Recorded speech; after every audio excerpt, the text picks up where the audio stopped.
Bonjour à tous.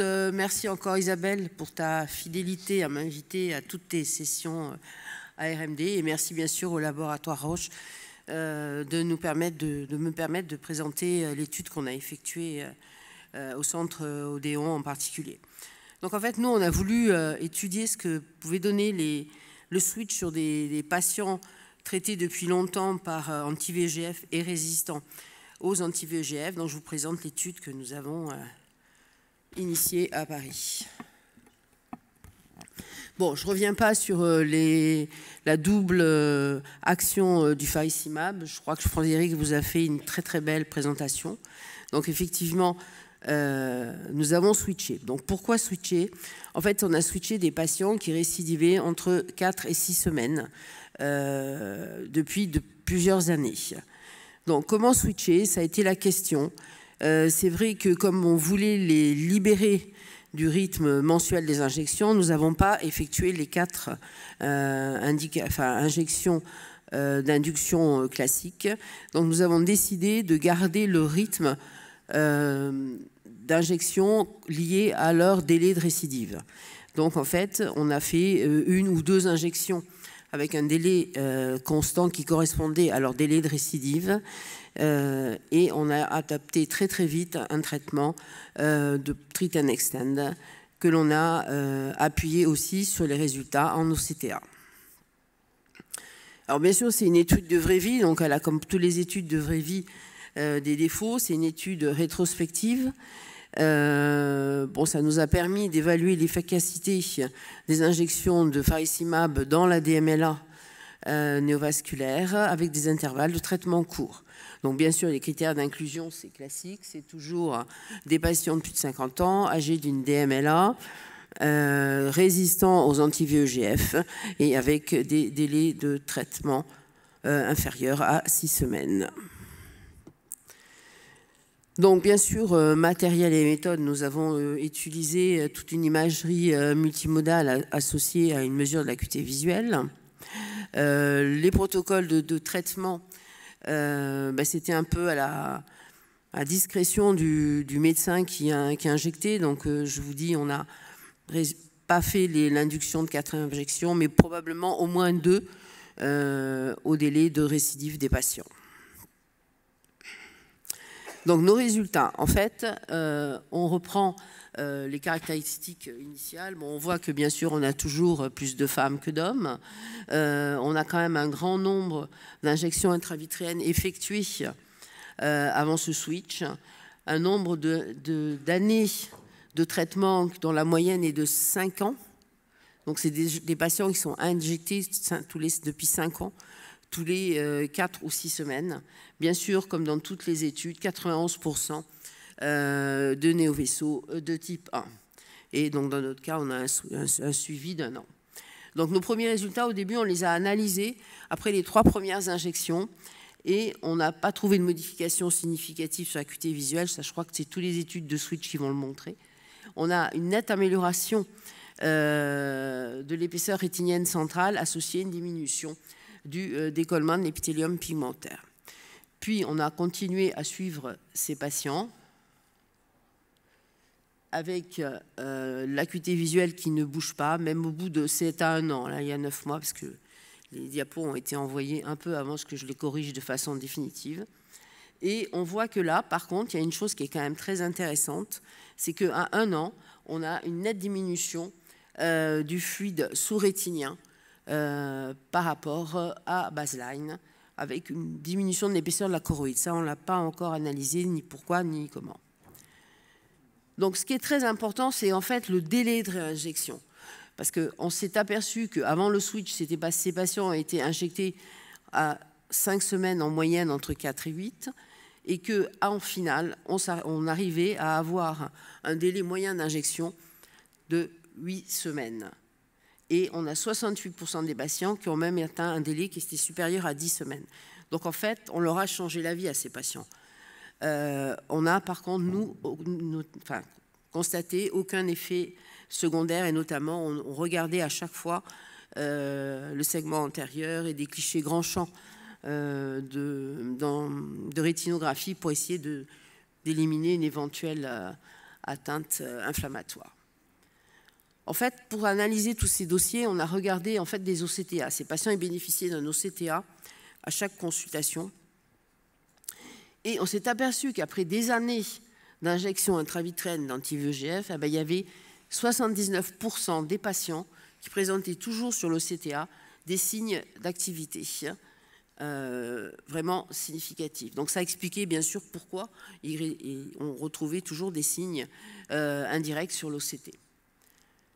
En fait, en finale, on s'aperçoit que ces néovaisseaux qui étaient au départ des néovaisseaux immatures deviennent, au bout d'un an, il y a un tiers des yeux qui présentent soit une diminution de l'activité des néovaisseaux, soit éventuellement une disparition quasiment de ces derniers. Et ça, la disparition et l'amélioration de l'aspect du signal en OCTA, c'était associé à une absence de fluide de façon très significative sur l'OCT. Ça, c'est un peu... Voilà. Donc, je vais vous montrer quelques cas. Bon, bien sûr, c'est des beaux cas. Cette étude n'avait pas pour but de faire une étude super intelligente, mais simplement de montrer que finalement, l'intérêt d'un produit était aussi de faciliter la vie des patients. Donc là, c'est un néovaisseau de type 2.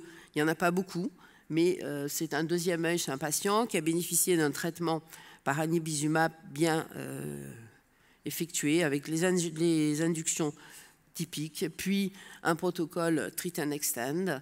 Et on voit que en janvier 2024, on est 6 semaines après la 12e injection intravitréenne de ranibizumab et on décide de switcher sur le faricimab. Vous voyez, le patient a encore une bonne acuité visuelle, 70 lettres. 6 semaines après les 2 injections, à 6 semaines, puisqu'on a injecté en fonction de son délai de récidive, on s'aperçoit qu'on obtient une très nette régression du fluide sur l'OCT, ce qui a permis d'étendre à 8 semaines. Et 8 semaines après cette 3e injection, on a une diminution du décollement de l'épidiome pigmentaire, pas de fluide, et on passe à 10 semaines. Là, on est à 10 semaines après l'injection 4 de faricimab. L'acuité visuelle, dans ce cas, est remontée d'une ligne et on a pu, devant l'absence de signes exsudatifs, vous voyez que sur l'OCTA, on n'a quasiment qu'un SP en arbre mort, on a pu extendre à 12 semaines. Un autre cas, là, c'est des néovaisseaux de type 1 avec une très bonne acuité visuelle au départ. Un décollement séreux-rétinien qui atteint la macula. Donc là, traitement par injection d'aflibercept avec 3 IVT d'induction d'aflibercept. Et puis, 8 semaines après la 13e injection d'aflibercept, on avait pu étendre jusqu'à 8 semaines. On s'est aperçu qu'il y avait une persistance du décollement séreux et du réseau en OCTA, encore actif avec des petites terminaisons bien actives malgré un aspect global d'arbre mort sur une partie de la néovascularisation. Donc, on switch sous Fari et on contrôle à 8 semaines pour être sûr qu'on peut éventuellement continuer à ce rythme d'injection sans perte de chance et sans baisse d'acuité visuelle. Donc là, c'est la séquence progressive de ce patient qui est injecté régulièrement toutes les 8 semaines et qu'après 2 injections de faricimab, l'acuité visuelle est remontée d'une ligne, on n'a pas de décollement séreux rétinien, pas de signe en OCTA, et donc on étend de nouveau les injections, on passe à 10 semaines. 10 semaines plus tard, tout va bien, on a une disparition des néovaisseaux qui ne sont pas réapparus sur l'OCTA, pas de fluide au niveau de la rétine interne, donc on passe à 12 semaines. Donc on est quand même passé chez ce patient de 8 à 12 semaines, ça lui rajoute quand même 1 mois de tranquillité dans l'année. Un autre cas, donc c'est une dame de 65 ans qui a une acuité visuelle de 20-50 avec des méta en 2017, des néovaisseaux de type 1, on fait une induction classique en OCTA, en aflibercept, avec un suivi qui vous montre que après 80 injections d'aflibercept, avec un rythme mensuel de 4 à 5 semaines. 5 semaines, on savait qu'elle récidivait, mais elle pouvait quand même partir en vacances, ce qui n'est pas le cas avec 4. Et donc, en novembre 2021, on passe sous faricimab. Donc là, on a eu une décision d'injection avec une induction à 4 semaines. Vous voyez quand même sur l'image. Et on va voir que progressivement, au fur et à mesure des injections de faricimab, on a une amélioration du décollement sérorétinien, du décollement de l'épithélium pigmentaire, des néovaisseaux au niveau de l'OCTA avec l'hypersignal qui disparaît. Et on constate qu'à 7 semaines après 4 injections de faricimab, on retrouve une réactivation des néovaisseaux parce qu'en fait, on a élargi trop entre la 3e et la 4e et on redescend avec des injections à 6 semaines. Et progressivement, on va s'apercevoir qu'on va obtenir de nouveau une résorption complète de l'exsudation après 7 injections de faricimab. Cette patiente qui était injectée toutes les 4 semaines passe à 8 semaines. Donc je pense que vous comprendrez sa satisfaction et la mienne en même temps. Voilà, donc en fait, juste ce message, c'était pour vous montrer que bon, ça peut marcher, même lorsque des patients sont injectés depuis des années et quasiment tous les mois.